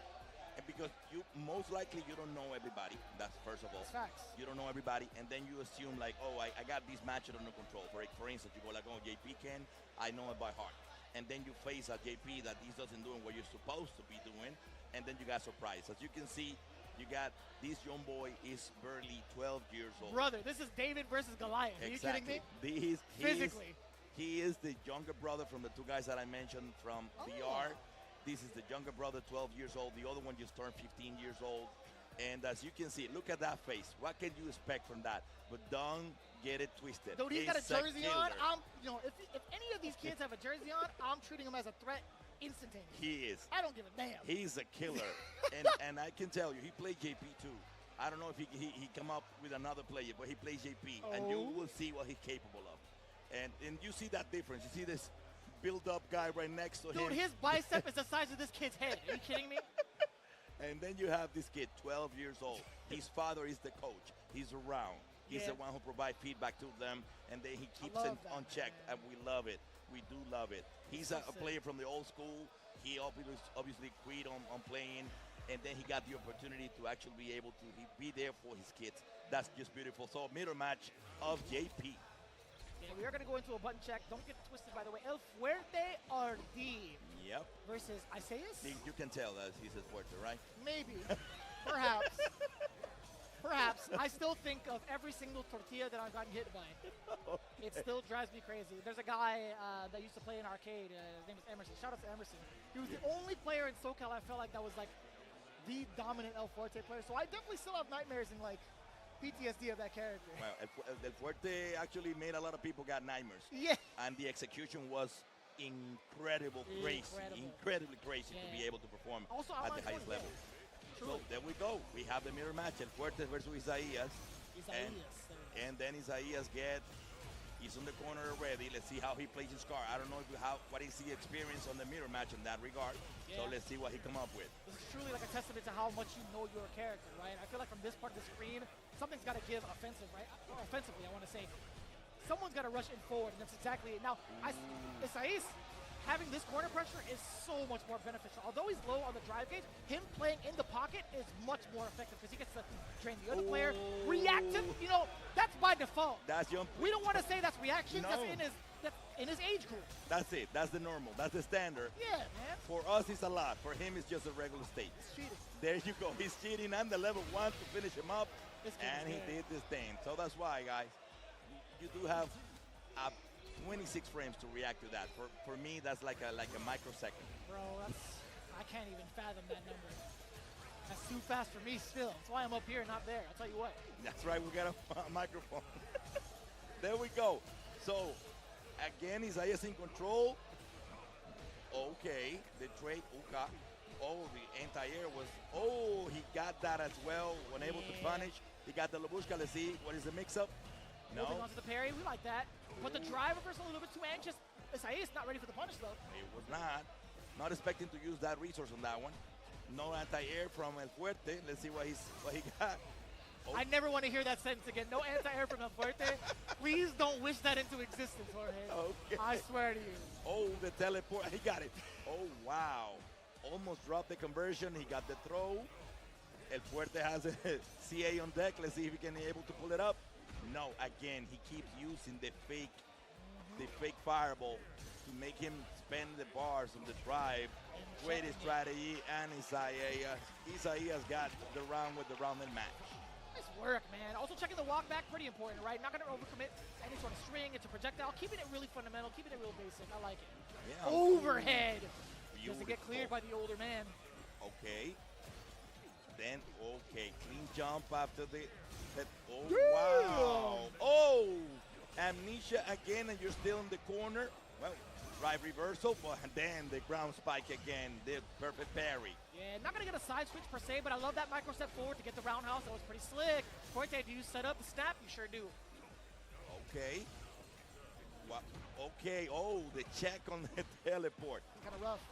Finally, we see an anti-air by El Fuerte, and with the cane, he got a set point right there. So El Fuerte needs to do something, because definitely the weak one is scream up. Let me see it, man. Quesadilla, boom! Just run up. Exactly that. Just drive rush towards him, right? Chest out and everything, right? Do something. They need to do something then. Yeah, there you go. You got the throw and punish counter, and he got it to the corner again. Okay. Not for too long, right? I feel like El Fuerte finding the real important gaps to at least get the side switch, now expending all of his meter, at least on drive gauge. Isaias might be prone to a DI. Oh, he got out of the corner without paying the toll. But he got level 3 on deck. El Fuerte might be able to pull it up. Oh, he didn't. The Crane is on the corner. He's about to. Oh, again. And level 1 is over. Damn, that was enough damage? Damn. That was over the lights, too? Yep. Crazy. Isaias. Isaias did it, and to the next round, just 12 years old, and representing Dominican Republic from an area that we call Los Alcarrizos. I don't know you will be able to beat that, but yeah. Los Alcarrizos. Los Alcarrizos. Yeah, there's a lot of that. Yeah, you have your 99%. I'm there, working right? on it. I'm working. Yeah, At least, like, you know, I can roll my R's a couple of times over, right? Yeah. Well, we found a way to make it even harder for you guys.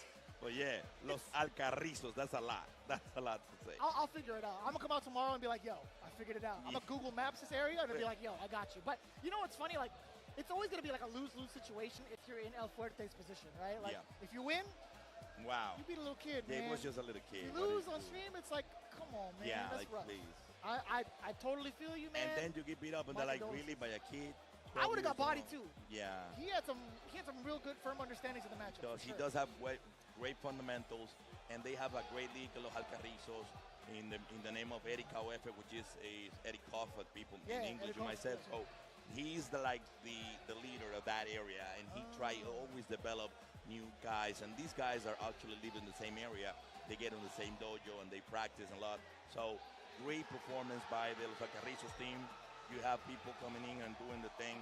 So we really appreciate that these young blood are just getting heat up. Yeah, it's kind of crazy, man. I'm loving to see like how often we don't get to see it too often now that I'm like really readjusting my sentences. We don't get to see like that young talent be shown off as often on streams, right? Not getting that kind of opportunity. But here, I feel like it's very, very common. A lot of the players are really hungry to get into that competitive phase and also be on that stage as well. So it's really, really cool to see it, especially here in the DR, right? I've always talked about like the upcoming talent, even from like the Street Fighter 5 days. Now I feel like it's more so potent here. Or it's like that statement definitely stands true even more so now. I definitely think that Street Fighter 6 is more friendly for them new young bloods, because in Street Fighter 5 was pretty much huge fundamentals, and then Street Fighter 6 giving them a lot of freedom, and then we also have people coming from different games like Smash Brothers, which usually are not somebody that go abroad another game. They go like they stay on the lane, but Street Fighter 6 allow them that opportunity to express themselves, and then the fast pace with the drive rush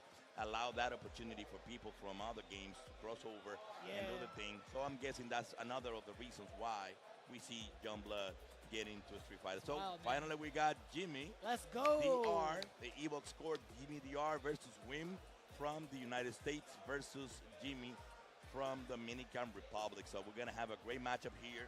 Jimmy has a Marisa among other players that he can obviously pull up. So let's see what he got. And what is your expectation in regard to that matchup? So this is kind of difficult. I've seen a lot of the highlight clips that Jimmy puts on his Twitter a bunch of times over. It really depends, because I actually don't know who Wim is going to play against, or like going to be using, I should say. So it really does depend on like the matchup. I think Jimmy is more than confident to take on anybody because he has such a well-practiced and well-educated Marisa, and he's also a very solid student of the game. We experienced this from last year, the way he took down a lot of the players going into the top 16, into the top 8s, right? So I don't expect him to be shaken up too much, but it just depends. We talked about how ambiguous it can be in pools. You never know how explosive somebody can be. With Wim, taking a look at the investment on the hitbox with all those buttons, I gotta say he might be mad good. Yeah, definitely. Just by looking at the buttons. The more buttons he has, the more difficult the competitor. I just got a headache just by looking at the buttons. like how many? Like why do you need so much? I play pad. If you give me a hitbox like that, I'm gonna be like, no, that's not definitely not for me. My fingers will be all over the place, and most likely I'm gonna get lost. So just by looking at it, we need to assume that he's good at it, right? Let's assume that. Let's give him that. And he's all black too. So you see? Sleek and modern, right? I like that. I do like that. He got some thoughts put on into that. So let's give him that. It's very intimidating. I'm not gonna lie. So I never take it for granted. If I ever play off against somebody at like my locals and I see a hitbox, I'm like, damn, these guys are the real deal. Or they're playing on pad, I'm like, oh, even worse. I'm gonna get smoked. I'm gonna get destroyed, bro. And like, I had that conversation a little bit early on with like Rob TV, right? It doesn't matter like what peripheral you're using nowadays. Like, it's so accessible to everybody's like preference, right? Capcom because Cup champions back in be the playing on past, back in the days, whenever you see somebody with a stick, you go like, oh, he's a professional. And then people playing with pad that were not considered professional. And then the names start showing up with Pong, Mena, and all of these guys using the pad. And then we go Wim with DJ versus Marisa. This is not an easy matchup for Marisa, though, so let's see how he plays his cards. Yeah, I think it's something that he's very comfortable with, though. He does have a lot of practice against a lot of the players here that have exercised DJ before, one of them being Brian D that we saw a little bit earlier on. I know he plays Guile as well, but it's almost like a similar structure in regards to like how DJ wants to play it from further out. But up close, it could be a little bit disastrous, right? I think DJ presents a lot more on offense up close in comparison to that. Absolutely, and then we got a Jimmy in the corner, uses the level 1 to get him exhausted right away. And getting the opportunity, and again, he got the first round with the drive impact. You just got to do it, right? You treat DJ's level 1 as if he doesn't even have a super because it doesn't have invincibility frame. Unfortunately, that's the case. So DJ needs to pay the price at least. He got to pay the price with level 1 because he got a bunch of stuff in his arsenal. Level 1 is primarily going to be like the combo ender, right? Level 2 is where you have to really be careful. Then, of course, level 3, as usual. That's the same way. And he's able to actually pull it up. And then they got the command grab. He's in the corner. Again, Marisa. Okay. Oh. Tricky. There you go. He got an easy pass right there. Oh, again, the jackknife on overdrive. And then you got the fireable word. Okay. Back throw. Not going to kill, though. Drive rushing forward. Tempting him. He was baiting him out. You saw it. Oh, please. Okay. We got level 3 on deck. Oh, unfortunate. He gets one cancel. And they will hit, yep, that's it. Level 3, and that will be it. That's it. Living up to the name, too. I'll crack a cold one for that one as well. Yeah, on a whim, getting the whiff punish against Jimmy DR. Albeit very expensive, still a lesson learned for Jimmy DR. He's awake now. Absolutely. He's smiling it off. Well, he got all the resources down there with that level 3. Let's see how he uses it.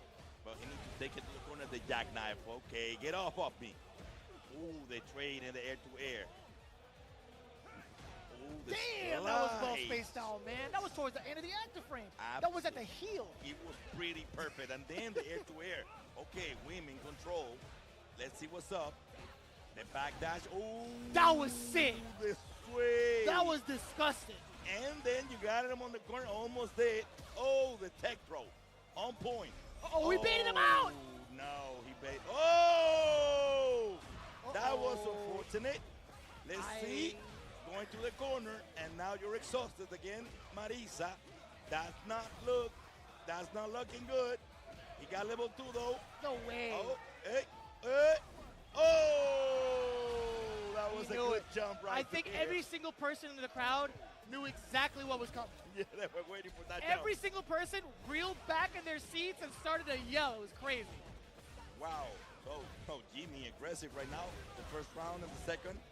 Okay. You got the throw. He's handling a better pace now. Wim is in control. The sway again. Yeah, you can't stop somebody from waking up this way.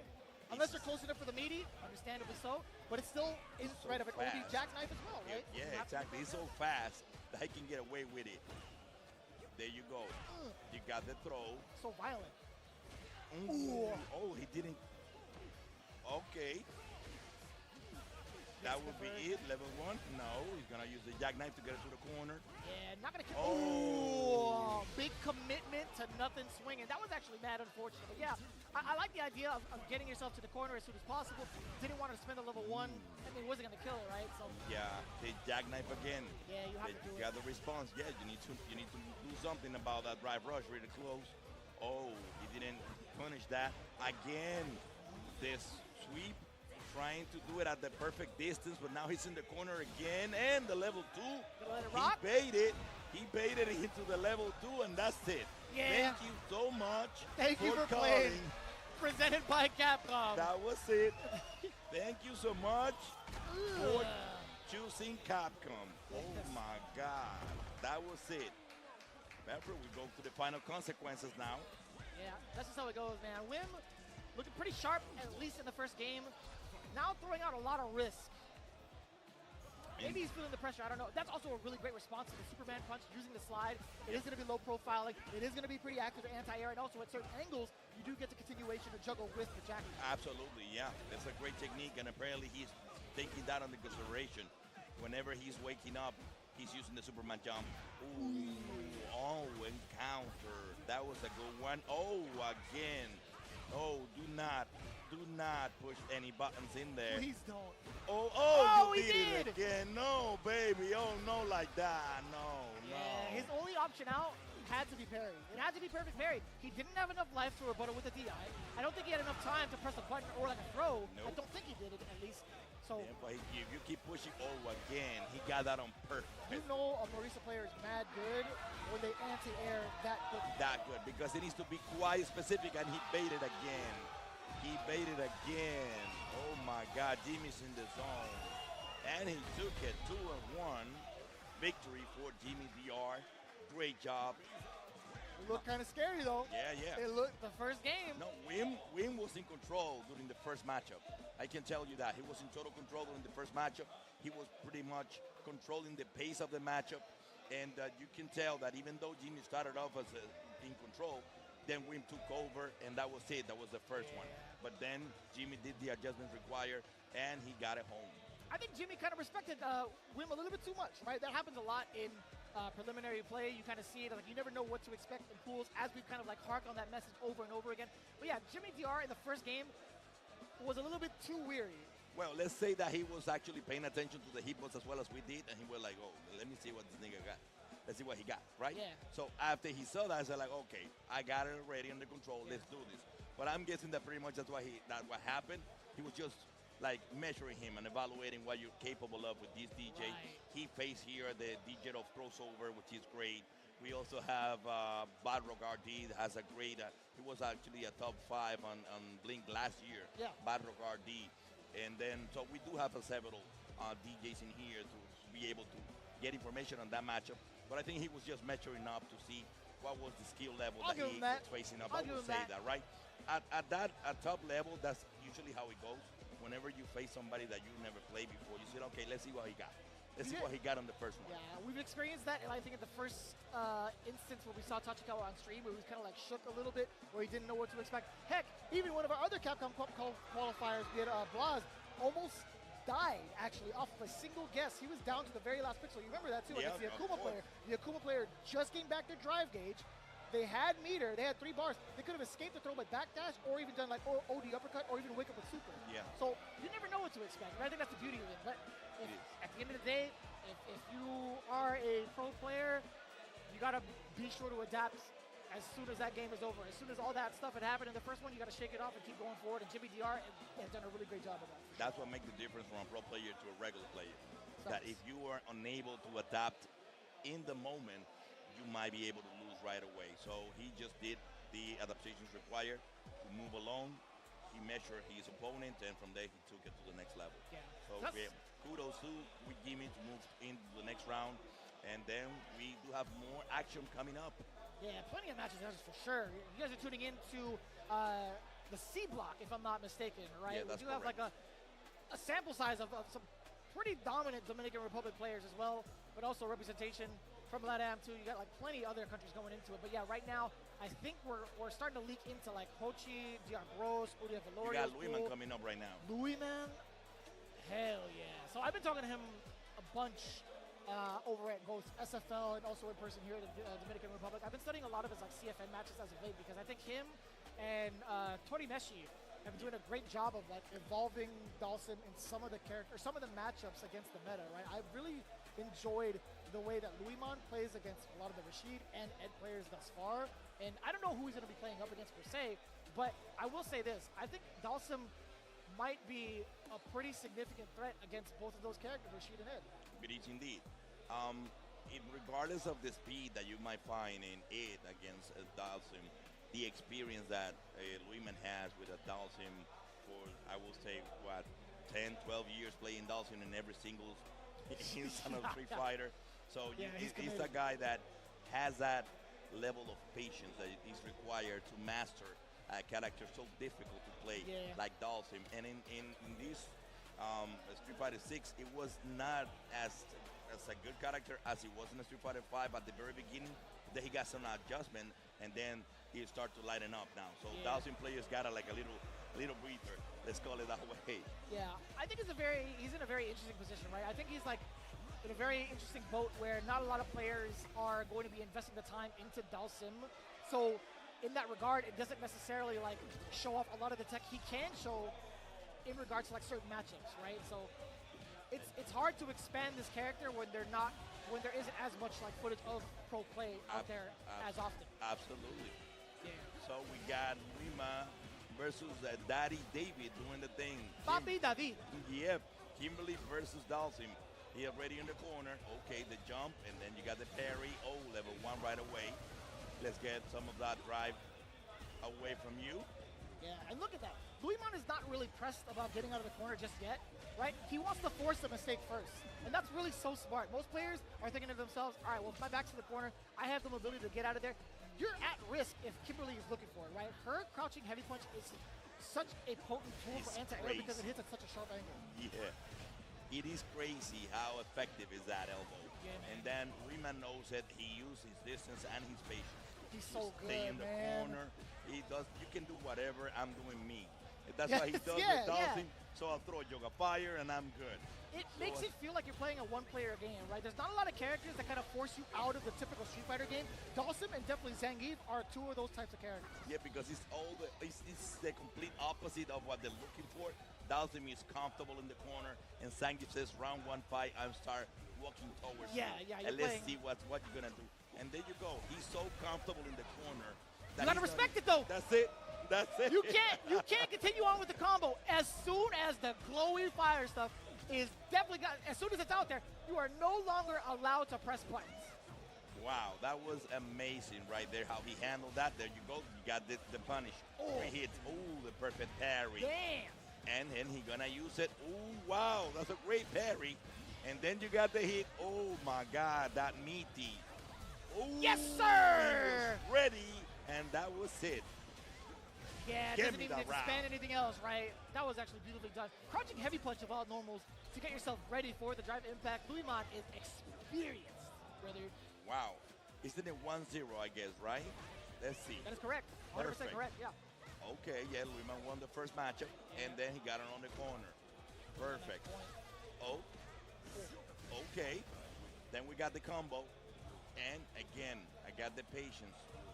Don't worry, you do you, boo-boo. Okay, now we got it in the corner, and you got to throw with the punish counter. Oh my God. That's so tricky too, because most of the time people would anticipate the teleport. David definitely did, hence why he walked back. So doing the headbutt into the comment, pretty sneaky, pretty sneaky. Yeah, that's why they use that. And then they keep on the corner. Then you move forward, and they're still in the corner waiting for you. Oh, wow. Luckily, it wasn't going to be a punish counter. But you know what? Ooh, For any sort of compensation, you get the corner, but it was only temporary, right? David now. He missed that opportunity. He's backing away from the pressure. And now he's the one exhausted. So, oh my God. That's terrifying right there. When you see that guy is walking now. He used to limp in the fifth version of Street Fighter. Yeah. Now he's walking. Now it's more terrifying. And then you go with the level 3. And that was it. Thank you so much for choosing Street Fighter 6. Yeah. Oh we appreciate your contribution to the prize pool. Most my definitely. God. Luiman! He did it. Keeping it on fire. That was indeed 2, despite what you saw on the screen. Luiman just happened to do it faster than most. That's despite correct. playing Dhalsim. Yep. Actually, he teleported his way out of it, and he just did. With 2-0, he moved to the next round, and we keep it pushing around here. Yes, sir. Again, taking a look at the replay, I feel like it was in full control of Luiman, but one of the things that you can take from it is how often he used the screen to his advantage, and it wasn't really too antsy. And also knowing when exactly to kind of like defend himself with fireballs rather than his normals, or rather than just blocking, right? I think that's a really great tool to utilize that players kind of take for granted. The OD fireball gets you out of trouble more often than not. Absolutely, but in this version, you know, Dhalsim needs to be more careful than previous version because the whiff punish in this version are unforgiving. Yeah, so yesterday, I don't remember when he played against Just a Kid that he did a huge comeback from a standing medium punch, and Just a Kid hit it with a medium punch and then drive cancel and hit him with a TA. He killed it. we're talking like from coast to coast. That it didn't happen in any previous version because you didn't have that ability to move forward with that drive rush. Yeah, so it would mostly just be like a whiff punish with a single normal or knockdown if you're like at a certain range. I get that, yeah. Yeah, so in here, it's quite dangerous for Dawson just to be throwing those punches in the air. If you have the right information and the execution, he might be in trouble. So he used that in his advantage, but it definitely Dawson needs to be more careful in this version than the previous one. I mean, Louismont is doing a great job of like balancing out the offense and the defense thus far. You've seen him, you've experienced him multiple times over. You've also especially experienced him over at Street Fighter League, which is what we're going to talk about as we get into it again. Street Fighter League Japan starting things off, Division S and Division F. We've been taking up a lot of our sleep schedules just to watch this, and for very good reason. We're coming down to the very conclusion of it all in just a few more weeks with how much has been going on. You guys do not want to miss it. With the playoffs happening, I feel like in December, some of your favorite teams may or may not make it into the playoffs. You got to find out for yourself. Street Fighter League Japan now pretty much available over at Capcom Fighters JP, as well as the live English broadcast going on over at Capcom Fighters.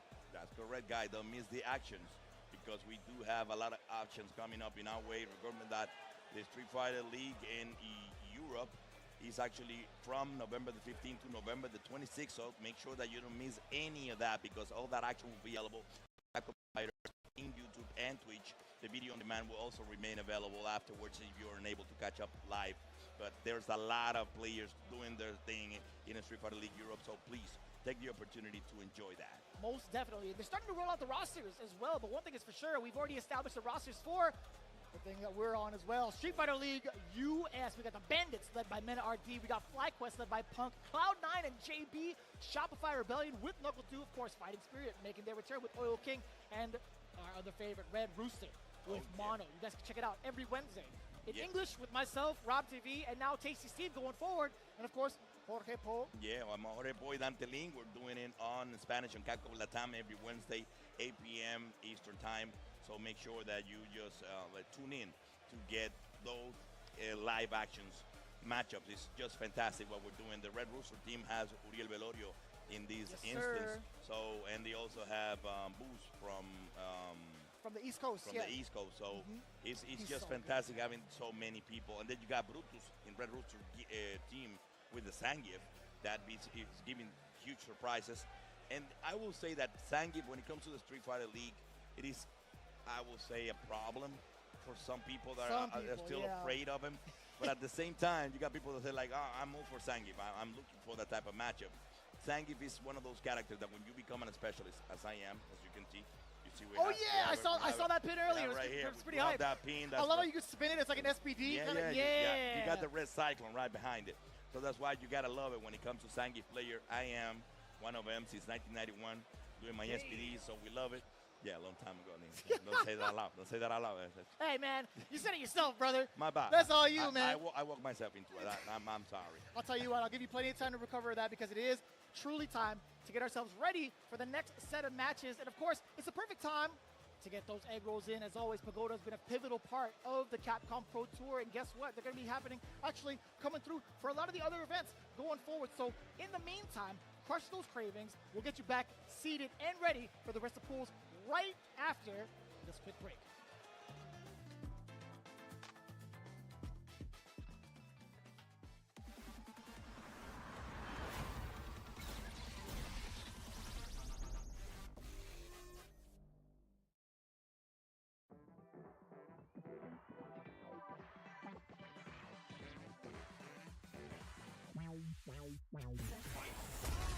Yeah, come on. Everybody come alive real quick.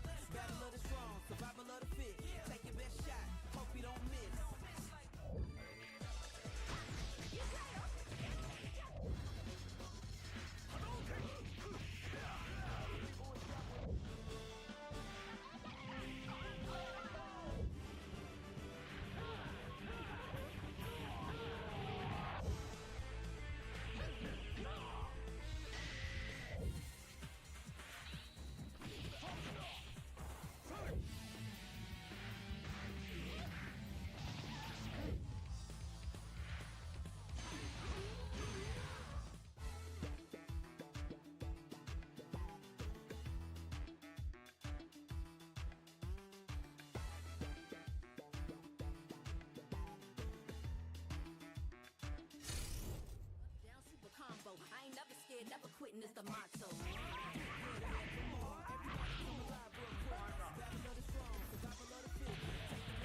Our world is not headed for